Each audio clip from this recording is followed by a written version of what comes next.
Всем доброго времени суток, и в этом видео я бы хотела рассказать о своей истории ношения брекет-системы, как я к этому пришла и сколько я на это все дело потратила. Я еще нахожусь в процессе лечения. Брекеты я ношу 1 год и без 5 дней 7 месяцев.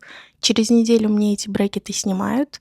Именно по этой причине я могу подвести подсчеты. У меня всегда присутствовала скученность зубов нижнего ряда, и при разговоре это было заметно, так как при разговоре у меня виднеются нижние зубки. Мне все это дело не нравилось, я на это обращала внимание, и еще с подросткового периода хотела все это дело исправить, так как из-за этого комплексовала. На дворе 2021 год, я учусь и в летнее время подрабатываю в ресторане. Поднакопила энную сумму денег и решила сходить на первичную консультацию к ортодонту для того, чтобы было понимание, что необходимо сделать перед лечением, как долго будет длиться это лечение и во сколько оно мне обойдется. Нашла аккаунт ортодонта в одной сети, решила записаться на прием, так как меня аккаунт этот привлек. И на первой же консультации, которая была бесплатная, мне предложили сделать снимки типа КТ, ТРГ, 3D-снимки, которые необходимы в любом случае перед установкой брекетов. Я на это соглашаюсь, так как хочу сэкономить, а мне сказали, что в последующие приемы эти снимки обойдутся мне не в 9 тысяч, а в 5. Соответственно, за снимки в этой клинике я дала 5000 рублей. Записываюсь на вторую консультацию, которая была уже на секундочку платная и стоила на 700 рублей. До этой консультации веду диалог с ортодонтом в сети, где задаю ему уточняющие вопросы касаемо цен. На страничке у этого ортодонта были актуальные истории с актуальными ценами, которые меня, собственно, и привлекли. Именно по этой причине я и решила сходить в эту клинику к этому ортодонту. В переписке ортодонт меня успокаивал и уверял в том, что все цены актуальны, не переживайте, обязательно к нам приходите. Что происходит по факту? Прихожу я на вторую консультацию, где мне выдвигают ценник в 250 тысяч рублей. Для меня это была очень огромная сумма, и если еще учитывать тот факт, что я не работала, а лишь подрабатывала, сумма казалась вообще неподъемной. Я понимаю, что я вообще ничего не понимаю. Начинаю интересоваться у ортодонта, а что, собственно говоря, происходит. Мы же с вами вели диалог, обсуждали все, что касается цен, и вы меня уверяли в том, что все цены на странице актуальны. На что ортодонт мне отвечает: я не занимаюсь вопросами финансов, у нас есть менеджер, обсудите все эти моменты с ним. Прохожу в кабинет менеджера, и он мне протягивает листочки, в котором находились расценки, с которыми я уже могла ознакомиться более детально. Взглянув на цены, я попутно начинаю открывать диалог с ортодонтом. Цена за установку и активацию брекетов на верхнюю и нижнюю челюсть в этих листочках 25,5 и 27,5. Я прошу менеджера взглянуть в свой телефон, где было сообщение от ортодонта, и он меня уверял в том, что активация с установкой на обе челюсти стоит 12 тысяч и 14 тысяч рублей.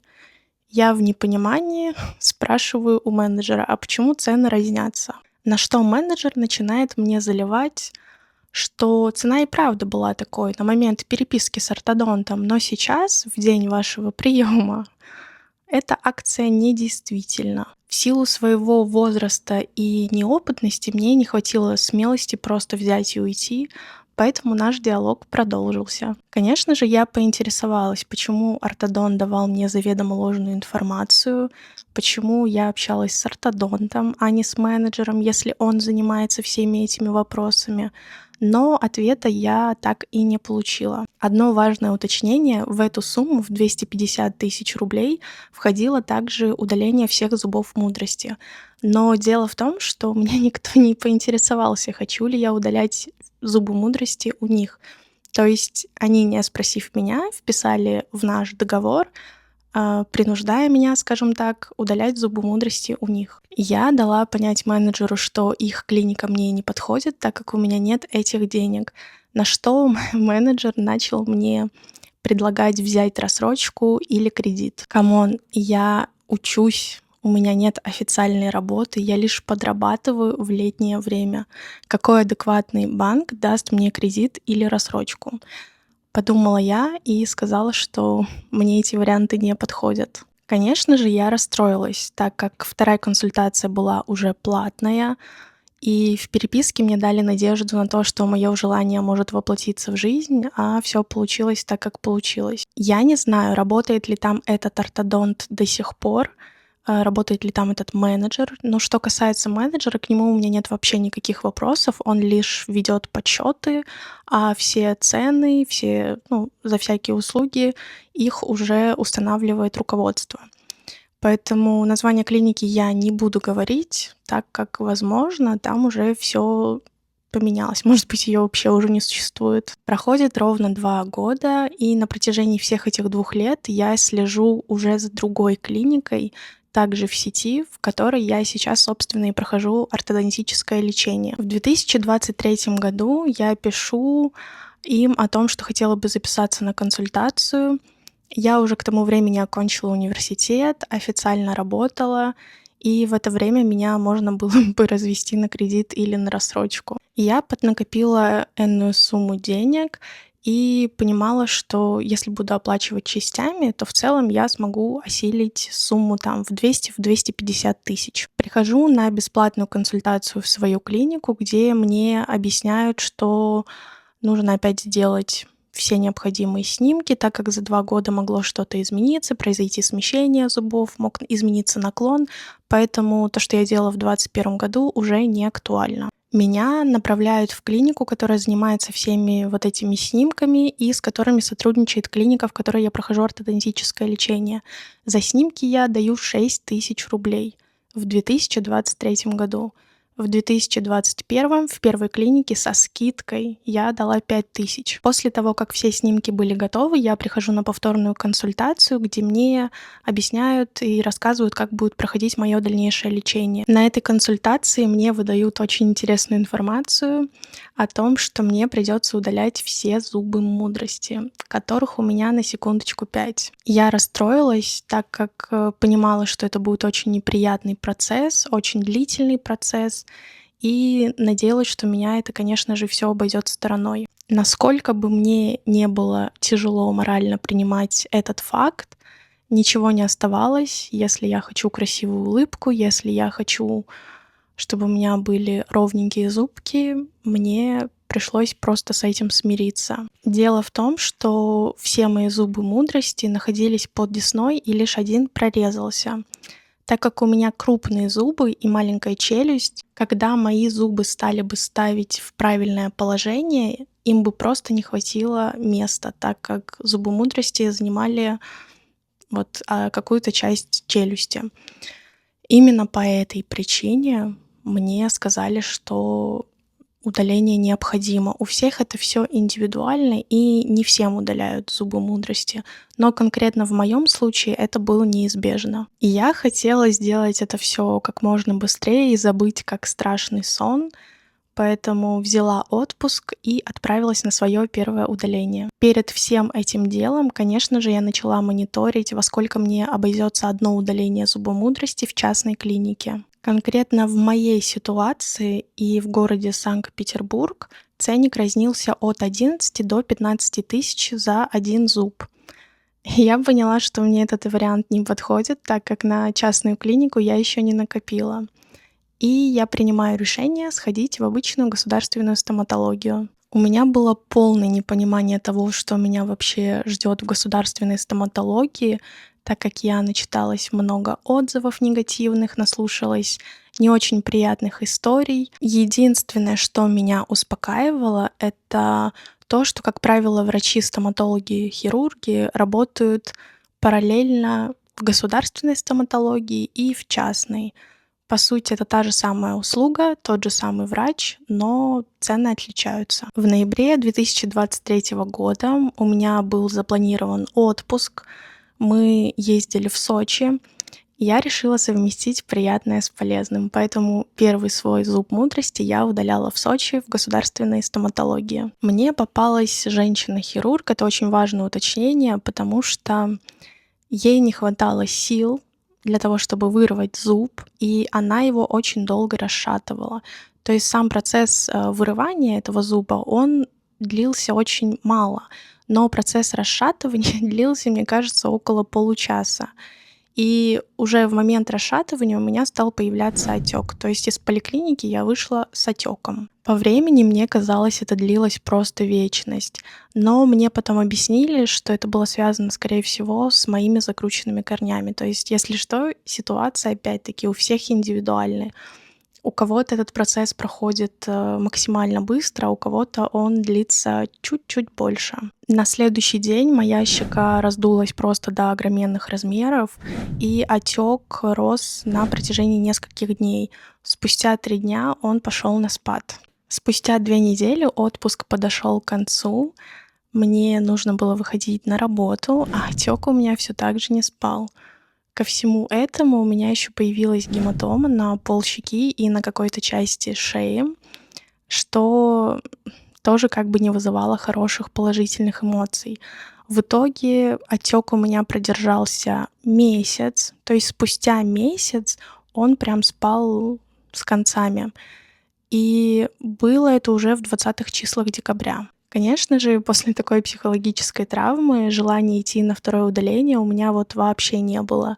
И я, честно говоря, даже начала подумывать о том, чтобы не устанавливать брекеты. Настолько это для меня было неожиданно, да, моя реакция организма на удаление, что я начала задумываться, нужны ли мне брекеты вообще. Как я уже говорила, отек полностью спал в 20-х числах декабря. Это было прямо перед Новым годом. Конечно же, мне не хотелось новогодние праздники проводить с температурой в кровати и ходить с отеком на лице. Поэтому второе удаление зуба мудрости я решила отложить на какое-то неопределенное время. За первое удаление я дала 5500 в городе Сочи. Спустя только 4 месяца я все же решила сходить на второе удаление. Это был март 2024 года. Придя в стоматологию, меня развернули и сказали, что девочка, в нашей стоматологии настолько заняты хирурги, что записываться нужно на месяц вперед. Соответственно, в марте никаких записей не было, и пошла я на удаление только в апреле. Удаление второго зуба мудрости прошло достаточно лайтово. Был отек небольшой, и он продержался неделю, но никаких осложнений, никаких вообще проблем после удаления не возникало. За это удаление я дала 9250 рублей в государственной стоматологии уже города Санкт-Петербурга, и все последующие зубы мудрости я удаляла в Санкт-Петербурге. В мае у меня произошло удаление 3-го и 4-го зуба мудрости, это 8 и 9. Решили удалять их в один день, так как они находились рядышком. За удаление этих зубов я дала 8000 рублей. На следующий день у меня отекла щека, присутствовал отек под глазом, и ко всему этому еще шла кровь из носа. Но даже несмотря на все эти последствия, проживала я это как-то проще, нежели чем первое удаление. И отек у меня спал, наверное, за недели 1,5-2. В июне мне предстояло удаление 5-го зуба мудрости, и это было самое легкое и самое быстрое удаление, так как зуб уже прорезался. Я просто пришла, легла на кресло, мне вырвали зуб, как обычный зуб, ничего не зашивали, ничего не прописывали. Естественно, никакого отека у меня не было, никаких осложнений у меня не было. После удаления ровно через неделю или 10 дней я уже пошла на установку брекетов. Что касается восстановления, после каждого удаления зуба мне прописывали антибиотики, обезбол и антигистаминное, то есть противоаллергенное. Возможно, прописывают кому-то что-то еще, конкретно в моей ситуации, в моем случае, мне прописывали только эти 3 препарата. Итак, спустя неделю я иду на установку и активацию брекетов на верхнюю челюсть. Когда ортодонт составлял мой план лечения, у нас было обсуждение на тему того, какую брекет-систему мне будут устанавливать. Изначально я пришла в 2023 году, у них была какая-то дешевенькая система за 10 тысяч на каждую челюсть с активацией там плюс 2, плюс 3 тысячи. Я, собственно, по этой причине и пришла. То есть у меня ориентир был и основополагающий фактор — это цена. Но на консультации меня предупредили и посоветовали взять, комбинированную систему. То есть они делают вам, скажем так, на заказ. У меня в зоне улыбки было что-то другое, а на дальних зубках, на жевательных, где никто ничего не видит, у меня стоит вот эта вот обычная дешевенькая система. Меня, если что, никто не принуждал, не заставлял, это было мое осознанное решение. Почему же я все таки выбрала комбинированную систему? Все просто. Мне сказали, что если я выберу самую дешевую, конкретно в моем случае, так как у меня была скученность нижнего ряда, у меня клык просто лежал. То есть у него было неестественное положение. Он не просто сдвинулся, а он как бы упал. Мне сказали, что если я буду использовать самую дешевую систему, то лечение может длиться там 2,5–3 года. Конечно же, мне этого не хотелось. Было принято решение сделать комбинированную, то есть ее делают как бы под тебя. И лечение, по сути, мое продлилось 1,7 месяцев, так как на следующей неделе я уже иду на снятие. Какие выводы я хочу сделать перед подведением итогов? Конечно же, если вы натыкаетесь на страницы аккаунтов или просто сайт, где вас настраивают на что-то одно, по факту вы приходите и вам говорят, что вы что-то перепутали, дело не в нас, дело в вас. С таким лучше не иметь дела, лучше не связываться, так как если компании, да, клиники позволяют себе проворачивать такое перед подписанием договора, то что ждет вас при исполнении данного договора, непонятно, чего вам вообще ожидать. Я бы посоветовала обходить такие клиники стороной и ходить туда, где своих клиентов ценят и, что самое главное, не обманывают. Что я хочу сказать по поводу клиники, в которой я прохожу лечение. Мне она безумно нравится. Я очень рада, что когда-то на нее наткнулась. У меня не возникало никаких конфликтных ситуаций, никаких недопониманий. То есть весь процесс лечения у меня протекал просто замечательно. Я не знаю, как сейчас, не заходила к ним на страницу, не интересовалась. Ценник поднялся, потому что я это ощутила на приемах, я это ощутила на чистках. Но что касается именно установки и сколько сама стоит эта брекет-система, я не знаю. Вот на момент, когда я побывала на первой консультации, брекет-система самая дешевая, у них стоила 10 тысяч рублей. Это просто установка без активации. Исходя из такого опыта, я от всего сердца могу рекомендовать свою клинику, конкретно своего ортодонта. Так что, если кому-то будет интересно, прохожу я лечение в городе Санкт-Петербург. За все лечение мы сейчас узнаем, сколько же я отдала. Итак, за удаление всех зубов мудрости вы сейчас можете увидеть сумму, которую я отдала. Далее установка и активация на верхнюю и нижнюю челюсть. Тоже вы сейчас можете увидеть сумму на экране. Забыла про снимки. Снимки. 6 тысяч рублей. Далее все приемы, все резиночки, которые мне назначали. Если вдруг у меня откалывался брекет, это тоже все входит в эту сумму. И все чистки. Чистки у меня были 1 раз в 3 месяца. Не знаю, у меня с зубами ничего пока не случилось, с эмалью тоже, то есть новых каких-то кариесов не появилось, никакого налета не появилось. И мой ортодонт советовала мне делать чистки именно каждые 3 месяца. Что касается снятия, вы сейчас тоже можете увидеть на экране, сколько стоило снятие. Да, я их еще не сняла, но через неделю я буду выкладывать видео, и мне уже будут известны все ценники. И также можно увидеть сумму за капы. Я пока не знаю, будут ли мне устанавливать ретейнеры, потому что я забыла про это спросить. Но в любом случае, если что, сюда впишу, и это все войдет в общую сумму. А сейчас я хочу подвести итоги всего своего лечения. Пожалуйста, вы можете увидеть, какую сумму, я пока еще сама не знаю, я потратила на свое ортодонтическое лечение, которое длилось 1 год, 7 месяцев и 2 дня. Я надеюсь, что у меня получилось подробно рассказать о своем пути, о своей истории.